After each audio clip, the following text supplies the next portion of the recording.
Okay, so it's that time of the episode. We have 16 kegs ready for opening shenanigans, so let's actually get right to it.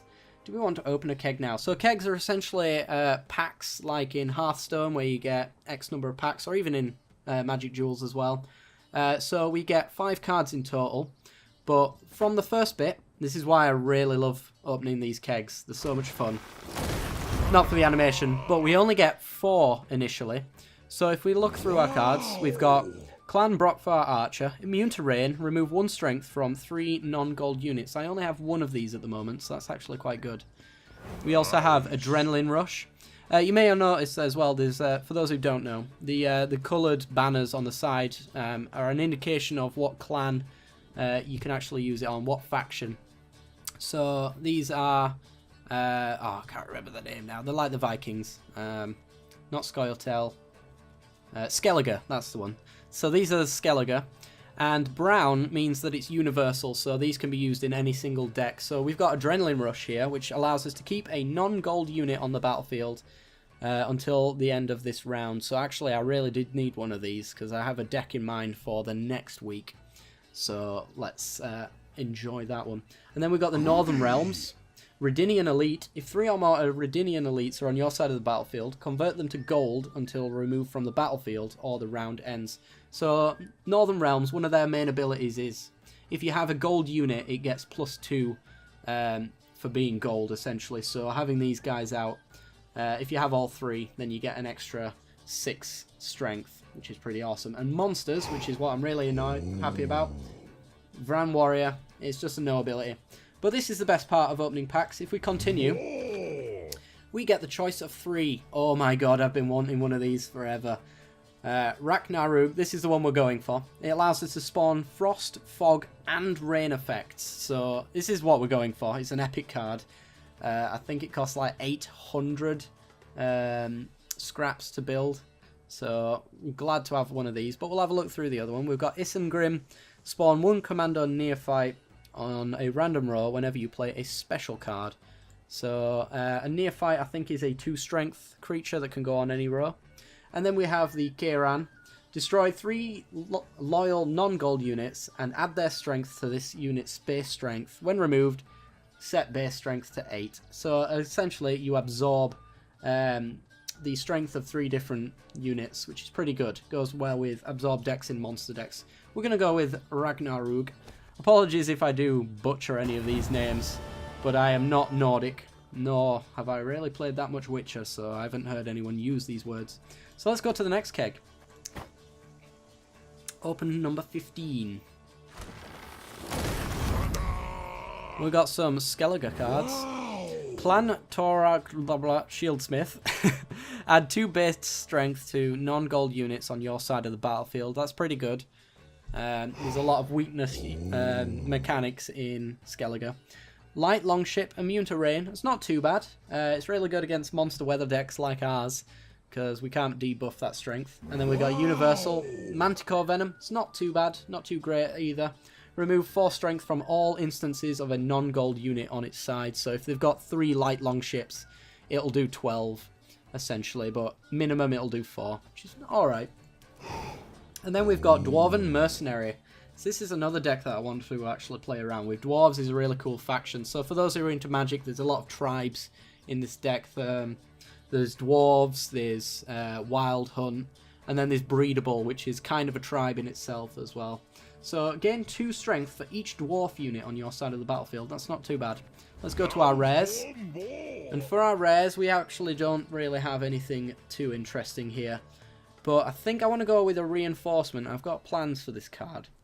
But we're going to have a look anyway. Blue Mountain Commando. Return a bronze non-relentless unit on your side other than the Blue Mountain Commando to your hand and immediately play it again. So this is like bounce or flicker in Magic. I'm going to do a lot of references to Magic because that's pretty much my audience. So if you are a primary Gwent player, then I do apologise for a lot of my references if you don't understand them. But yeah, and then we've got Reinforcement. Play all instances from your deck of a bronze unit on your side of the battlefield. So we can essentially play kind of like the Foglets that we saw in our monster deck. It's the same kind of thing with reinforcement. We just essentially get all instances out of our deck and immediately onto the battlefield, which there are some great uses for this that I will hopefully show you in the coming weeks. And then we have Water Hag as well. Immune to rain and spawns rain. Great for weather decks. We're going to go with reinforcement though. And that's our deck. On to the next keg. Keg number 14. Ooh, nice little spread here. So for monsters, we've got Neckers. I've got a lot of Neckers actually, so it's not actually, it's a bit of a throwaway card. But for the extra cards that you do get, you get to mill them and make scraps, which allows you to essentially pick a card that you want based on your amount of scraps that you've got. But while in your hand or in your deck, gain 1 strength whenever a unit on your side absorbs another strength. When removed from the battlefield, play a Necker from your deck. So we always have Neckers constantly cycling through the deck, which is pretty good. And it's great for absorb decks as well, so these guys get boosted up, kind of like our Foglet, Ancient Foglets.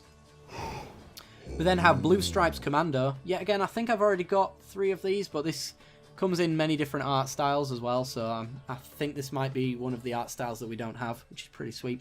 But it adds 2 strength to all of your other Blue Stripes Commandos wherever they are, so they're actually more powerful in your hand, more powerful in your graveyard, that kind of thing.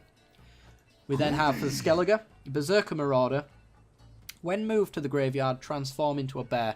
So you want this guy to come down on your first round and then resurrect him the next. He comes into as a bear, which I believe is a 4 strength unit that gets 2 strength for every weakened unit on the battlefield, I think, which is one of Skellige's archetypes.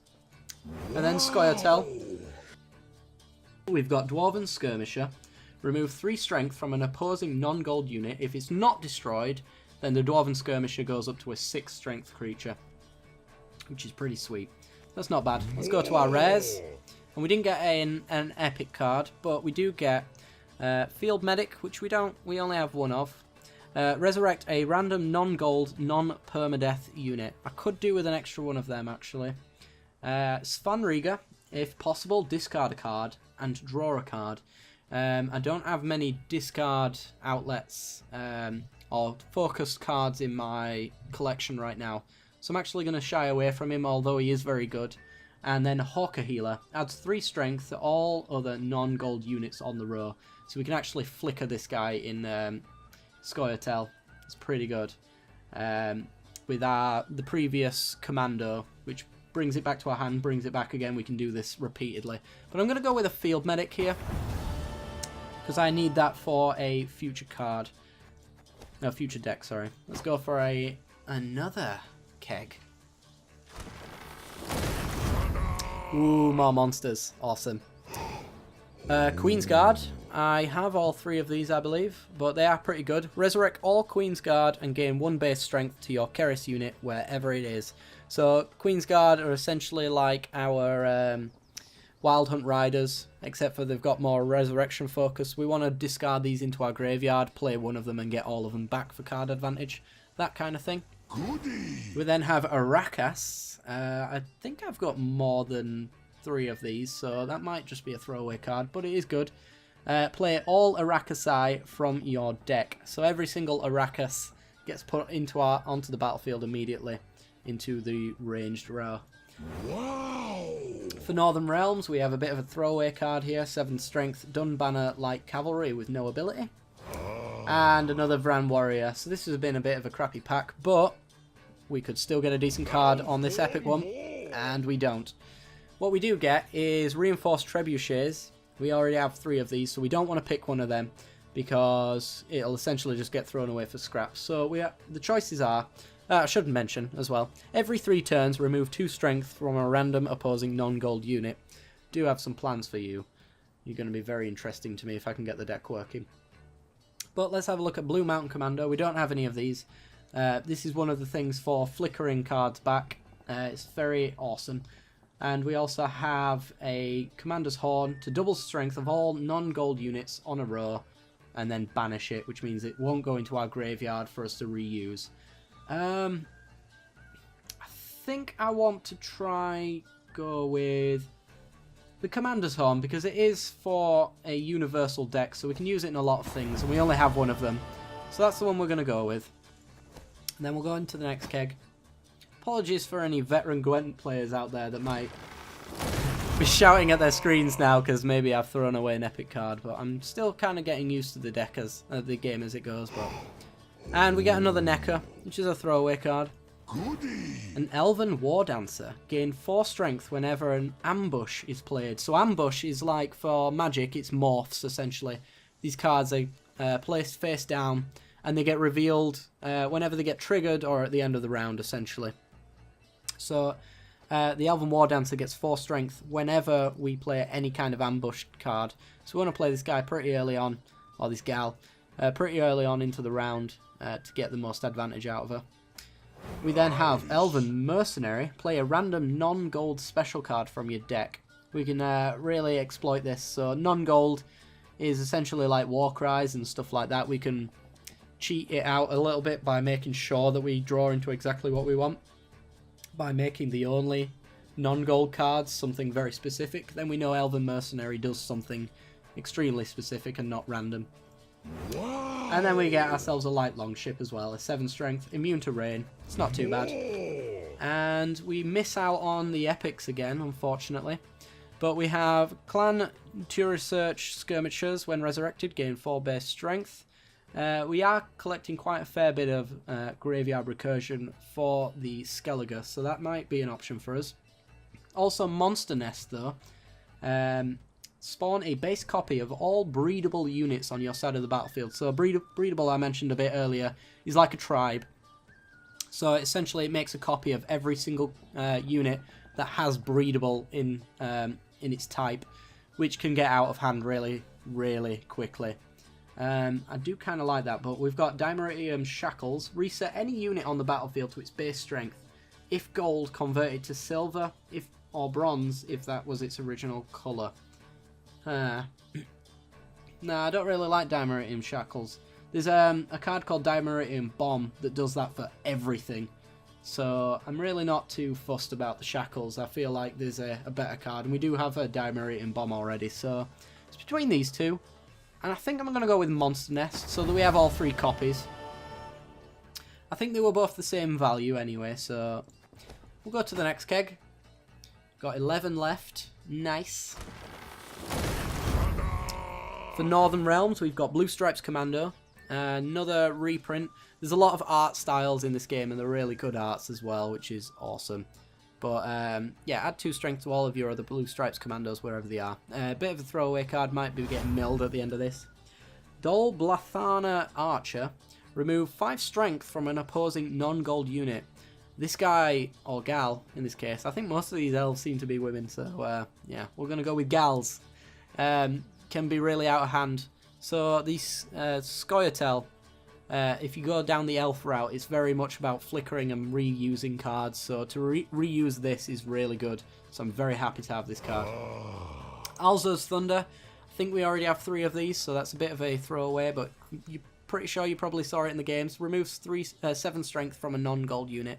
Really good removal spell. Goodie. And Clan Demon Pirate. I actually only have 2 of these, so getting this guy is really good. Immune to fog, and you get to discard them all from your deck, which essentially means you don't draw them. You thin your deck and up the chances of finding different cards that might be in your deck that you want to actually get, which is pretty useful. And also they get put into your graveyard as well, so if you can recur them, that's pretty good. And we get an epic card. Alright. Ooh. We get Regis. I'm keeping Regis, mostly because he's an animated leader. I think he is anyway. When removed from the battlefield, transform into Regis, the higher vampire, and play.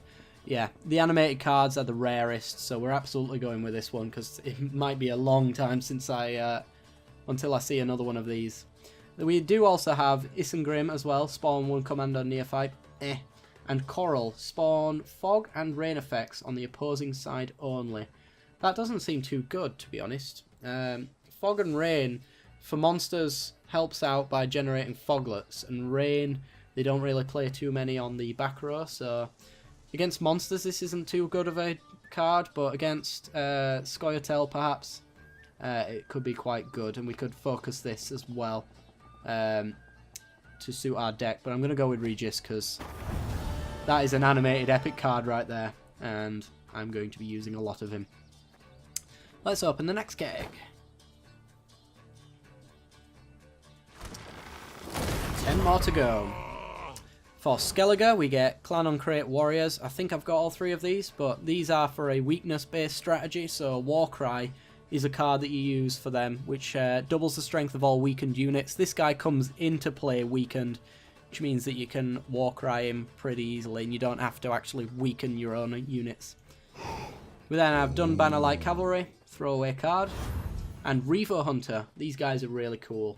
Adds 1 strength to all of your other Reaver Hunters, wherever they are. After 2 turns, then you get to play another Reaver Hunter from your deck. So the longer this guy's into play, the more he thins out your deck, and the wider your board goes, essentially. And they get better and better as you go along.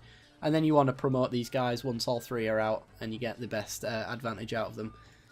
Nice. For Scoia'tael, we've got Vrihead Sappers. Remove 2 strength from all non-gold units on the row whenever a special card is played. So this is best used for a very controlling special card focus kind of deck. We've got a lot of these cards already. I might try out one of these decks. With the amount of cards I've been getting, it seems as though I'm going to be getting a lot of variety for you guys over the coming weeks, so that's pretty good. Thunderbolt Potion's pretty good here. As you can see, we've already got 4 of these Dol Blathana archers, so I'm definitely not picking that one because we're already going to be throwing away 1. Reinforced Siege Tower. Gain 2 strength whenever a gold card appears on your side, which in Northern Realms is kind of one of their main strategies, is making your cards gold. So this guy can get pretty broken after a while. But I think I'm going to go with Thunderbolt Potion because I feel like we can probably have a good chance of drawing into these in a future pack that's not in the final 3. So to avoid filling up on one of them, I'm just going to go up to 2 on Thunderbolt Potions. Plus we have a lot of uses for this as well because it is a universal card. Let's go to the next pack. We have... Ooh, more monster stuff. Always like to see more monster stuff. A Drowner, that will be our 3rd Drowner now, is immune to rain, and you get to move an opposing non-gold unit on that side to the siege row. So if we create rain, we can move our opponent's units onto the siege row and make them into 1 strength creatures just by pushing them into a really horrible weather effect.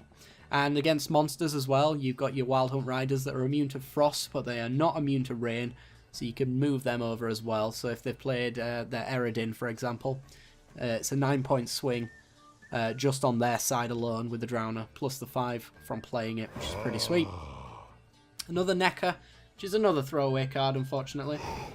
Reinforced Ballista, 6 strength. Remove 1 strength from a random opposing non-gold unit whenever a gold unit appears on your side. So yet again, we're being... we get a benefit for a lot more gold cards on our side. So maybe there is a strategy to go about this. We want all of our siege towers and reinforced ballistas, and we want to make as many cards on our side as gold as possible so that we can get as much value out of this card as possible. Wow. And then another Vrihead Sappers to remove 2 strength for special cards. And we miss out on a epic card here, but we've got Hawker Support up to 3. Gains 3 strength when you play a special card. We've got a very good archetype there, so you might expect to see that in the future. We've got the Skirmishers to for a resurrection focus. Don't have the cards for that at the moment. I might do later down this pack opening session, but I'm going to go with reinforcement, get that 3rd one. I have plans for you, so let's do that. And another keg. I should mention as well, these kegs, it was 15 for £13. So if you're worried about it being pay to win, it's not actually very pay to win, because up to this point I haven't really put any money into this game. I bought about 2 or 3 kegs just to get past the starter deck kind of thing. But the deck that I've been using is essentially been winning 80% of the time just on a like £4 investment, so it's really not pay to win. Resurrect when discarded. I'm really happy to have one of them. It's got our discard outlet archetype going quite strong with these guys. Raging Berserker, transform into a Raging Bear when weakened but not destroyed. So if we get frosted, for example, then he becomes a 1, weakened, turns into a bear that's immune to frost, and I think it's like 7 strength, something like that. And it gets a lot bigger the longer the rounds go on. Nice. Torrential Rain, spawn a rain effect on both siege rows, and then set all the strength of non-gold units appearing there to 1. So it's another weather effect. Universal. If we're not using anything on the siege row, we might include this just so that we can cover all our bases. And then a Redinian Knight, just an 8 strength unit. Ooh, who are you? Vess. Play a Blue Stripes Commando from your deck whenever a gold card appears from your side. And you seem alright. But I'm kind of interested in these other two. Gremist, remove 2 strength from 3 non-gold units on your side and then gain 3 strength for each of them. So we remove 6 strength from our opponent's side and gain 9 essentially on ours, plus the 5 from Gremist. So that's actually pretty brutal and pretty awesome. And then we've got Kieran with Ambush, which essentially means he gets played face down. And whenever the round ends, return it to the hand of the current owner if that player lost. So we can really... if we throw away the starting round, we want to play Kieran down, and we get an extra little bit of a boost as well if we lose the round. So we can use this as a bit of a secret tech for our opponent. I feel like we want to go with Gremist here, though, because this guy seems pretty awesome. And we also don't have a lot of ambush cards right now, so I want to wait until I've got an ambush-focused deck. Okay. A Fiend for the monsters. 8 strength, no ability. Throwaway card. Arrakis. I think we've got all of the Arrakis now, and we've also seen them as well. Goodie. Blue Stripes Commando. Adds 2 strength to all of your Blue Stripes Commandos. This is a different art style. If you don't recognise it, that's why. And finally, for Skellige. Scoia'tael, sorry. 5 strength. Barclay Elves, add 1 strength to all your other dwarf units wherever they are. We're getting quite a very strong dwarf deck going, actually, with all these cards that have been opening. And we miss out on our... move a non-gold card from your opponent's graveyard to your own. That can be quite useful, but I don't have many uses for it right now. Blue Stripes Scout, add 4 strength to a non-gold unit on your side of the battlefield.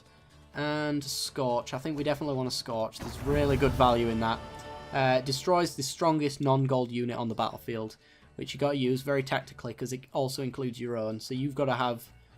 you don't want to have the strongest unit on the battlefield, essentially, when you use it. I've seen a lot of people misusing that card. It really makes me laugh. Down to 6 kegs. We are halfway there. Clan to research Axeman. Gain 2 strength whenever another unit on your side is weakened. That's not bad. It goes on the ranged row as well. So against monsters, Fog can destroy this card. Got to keep that in mind. But Frost can benefit us as well if we fill up our melee row with a lot of non-weakened cards and Frost ourselves, perhaps, for that extra boost. It's probably not a net gain in that case, but... yeah. Manticore Venom, we've seen this before. Removes 4 strength from all instances of a specific unit that's not gold. Nice. A Fiend, another throwaway card. And a Clan Uncreate Warrior, I'm pretty sure we've got more than 3, so that's probably another throwaway card. On to the next. Ooh, Prince Stannis. I've seen you before. Prince Stannis, draw 1 card face up and 1 card face down, and you get to keep 1 of them. I kind of like that. There's card advantage with a little bit of fun in there as well. We do also have Clan Heme Skald. Add 2 strength to all other non-gold units on the row. We've got 3 of them already. And Hawker Healer we can potentially get in a future pack without being in the last 3. So we're going to go with Prince Stannis here. Very happy to have you. It's card advantage that I enjoy. Next pack. Ballista. Remove 2 strength from an opposing non-gold unit. Speaks for itself, really. We've then got Blue Stripes Commando. Definitely got more than I need of you guys, so you're getting milled. Wild Hunt Rider. Yet again, got enough of you. I don't know if I've got this artwork, though. I'll have to check that later, but Immune to Frost. Play all Wild Hunt Riders from your deck. You probably saw it in the games, to be honest. And Arrakis. Play all Arrakis from your deck. Pretty crappy pack there. However, we get a super pick here, and I'm so torn. So torn. So, what we get is Ethne, which is a leader for the Scoia'tael. Sorry, I'll always get them mixed up. What I'm really interested in is Burner Bran, though, because she is animated, and they're very hard to come by. But Sarah's also good as well. So, and Sarah's actually useful in a deck I have right now, so I'm really torn between all of them. Is a leader that goes very well with the flicker mechanic that I mentioned with the elves. So it returns a non-relentless unit on your side to your hand and immediately plays it again, which does include gold cards as well, so we can get a lot of use out of it. For example, if our opponent plays a Burner Bran on us, because it's disloyal, which means it comes to our side, we can actually Ethne and play it again, so we get to draw 3 cards and keep 1. Sarah is immune to weather and gains 3 strength each time a weather effect appears. We play a lot of weather, but she's only really good if we can maintain her through the matches, so we want the adrenaline rushes that allow us to keep her from round to round, that kind of thing. She's still pretty good though. Every time a weather effect goes, she essentially doubles her strength, but Burner Bran is also awesome. And I think I've got to go with Burner Bran just because it's animated, it's really hard to get, and I think it costs like 1,200 scraps to actually create yourself outside of a pack opening. So, as opposed to 800 from Ethne. So going with Burner Bran. We also really want to be discarding cards as well in the Skellige decks, and that helps with our discard deck. So let's go for the next one. Almost to the end now. We've got Skellige cards, Clan Dimoon Pirate, Immune Fog, discard them all from your deck, sure. Warcry, so this is one of the mechanics that's really good for Skellige, is double the strength of all weakened non-gold units on your side of the battlefield. So we'll probably see, I know we got Priestess of Freya, happy to have you, I think I only have 2. So resurrect a bronze non-permadeath unit. And Impenetrable Fog, we've got 3 of you, so that's a throwaway. Come on, Epic. We missed out on an Epic. But what we did get is a Reinforced Siege Tower, we've seen before. Thunderbolt Potion. I really haven't actually got any Witches yet, which is where potions really do shine. I'm curious about how many Witches are in this game, see if you can make a Witcher deck and fill it with potions. But I feel like Griffin is maybe a good card. We've got 2 of these. We can get them in a future pack. So I'm going to go get a Griffin. Just so that we don't risk a future pack having us mill out a card with throwaways. Let's go to the next pack. I don't really know how long this video's gone actually, so it might end up being a separate video to the actual matches, but we'll see. First of all, we've got Biting Frost. Very useful. I think I've already got 3, so it's a very throwaway card. Spawns Frost effect on both melee rows and sets the strength of all non-gold units to 1. Really good for monster decks. Clan Brockvar Archer, immune to rain, and removes 1 strength to 3 units. So it's a 6 strength card essentially, if you get full use out of it. Wow. Torrential Rain, bit of a throwaway, spawns rain on the siege row. And Clan Dimoon Pirate, yet again another throwaway. Got a lot of milling at the end of this. And there's only one option for us here, because we have 3 of these and 4 of those, unfortunately. So we're going with the Thunderbolt Potion. We've actually seen all of these, so yeah, let's go pick the Thunderbolt Potion. Bit of a disappointing pack there, because we think we've got 3 of every single one of these, actually.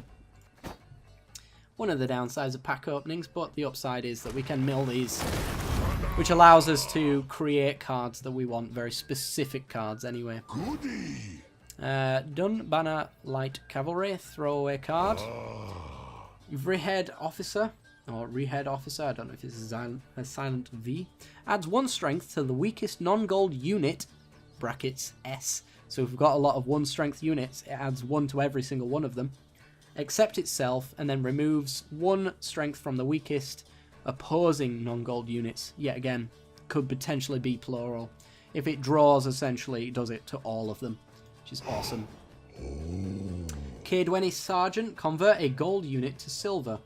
or bronze if it was its original colour. Very useful if you are playing a control deck, because gold units are essentially immortal in a nutshell. Very hard to target. The kind of, in magic terms, they have hexproof. So this removes that from them essentially and allows us to target them with our Alzur's Thunders and stuff like that. Nice. And we get a Queen's Guard. I think I've got all 3 of them, so that's a throwaway. Come on, epic. We miss out on the epic.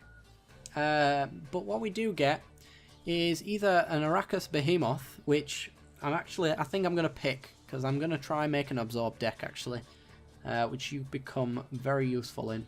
Also breedable as well, because Arrakis have the breedable trait.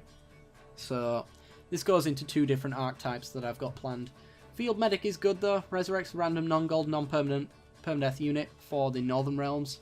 But I think Arrakis Behemoth, yet again for the same reason that we could potentially just draw into one of these in a future pack, just in the normal 4. Let's go open another keg. I can also, at the end of this, I'm going to be scrapping a lot of cards, so I can actually just purchase singular cards. Vran Warrior is one of those that I'm just going to throw away and scrap. Elven War Dancer, gain 4 strength whenever an ambush is played. Glad to have another one of them. Redinian Elite, I think I've got all 3 of these now, which essentially means they're playable. And Dunbanner Light Cavalry, throw away. Epic, epic, epic. Yes! Alright, we've got Harold the Cripple. He is a leader card. So removes 3 strength from all weakened opposing units and 2 strength from all other opposing units. Good in a control deck. All geared. Really disappointed to see you in the same deck as Harold the Cripple, because I don't know which one to pick. But resurrect at the start of the round and lose 2 to the base strength. So the first round he's a 6. The next round he is a 4. Next round he's a 2. So he just keeps recurring back for value, which is awesome. Remove an amount equal to this unit's strength from an opposing non-gold unit. Ooh. Wonder if there's any Scoia'tael abilities to increase the base strength of a unit, because we could flicker this guy, this gal, to keep removing 3. I'm going to go with Harold the Cripple. Clearly the best. An extra leader, which means that there's more options for our decks in the future. And that's actually going to do for the pack opening. So I really hope you guys enjoyed the video. I don't know if this is on the end of the matches or on the end of, or just a separate video. Probably just a separate video, judging by how long I feel that I went. So if you did enjoy this pack opening, then be sure to leave a like. It helps me out a great deal. As I mentioned in the matches, if I didn't mention it here, then would you like to see a kind of tutorial on how to play Gwent, or an introduction to Gwent? That kind of thing. I'm very happy to do that kind of stuff, because this is going to be a permanent series on the channel, hopefully. I'm still very early on into the game, so I don't have all the cards, but I hope to get there eventually and bring you some magical Gwent content. But until then, I can give you some budget, air quotes, Gwent decks, which are still going to be very fun, because as I mentioned, it's not very pay to win in the slightest is this deck. This game. I put like £4 into it initially, and I've won 80% of my games ever since I did that. So once you get past the starter decks, it's really good. So we've got some fairly decent cards now, so I can make some fairly decent decks and make you some weekly gameplay on Gwent. Alright guys, be sure to leave a like, subscribe for more Gwent in the future, as well as other stuff, and if you're not sure what that is, then stay for the end card, see the rest of it, and I will see you next time. Bye bye.